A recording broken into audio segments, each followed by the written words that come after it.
Hello friends, today let's try and book a seat on an Indigo flight.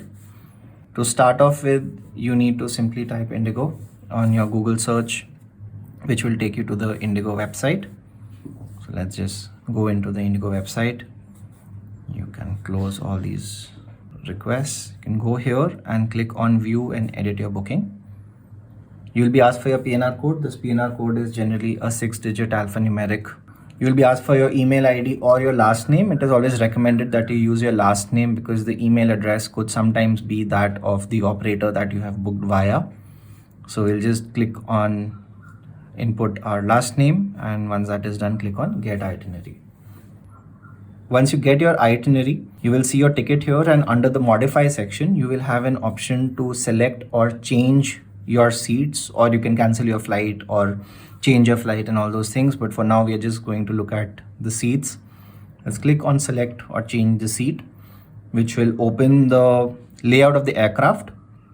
You will see some options of a seat which has been assigned to you. So in my case, I already have a seat 7F, which is assigned to me. But there are also options of free seats. So if you just click here, you will see what are the different options.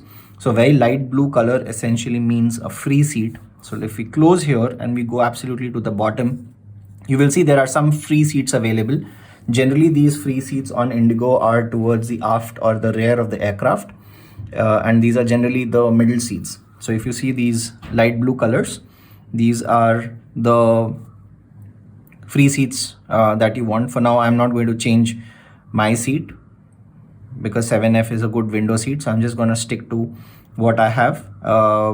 If you would like to change your seat, so for example, if I want to do, let's say 9 Alpha, if I click on 9 Alpha, it is a paid seat and you have to pay 350 rupees. When you click on OK, it is going to open and give you options of payments using UPI or credit card, debit card, etc. For now, I'm not going to do that. Just going to finish this, click on skip so that my seat remains as it is. Once you are done, you will see your seat details under the passenger details right here on the Indigo website. Thank you.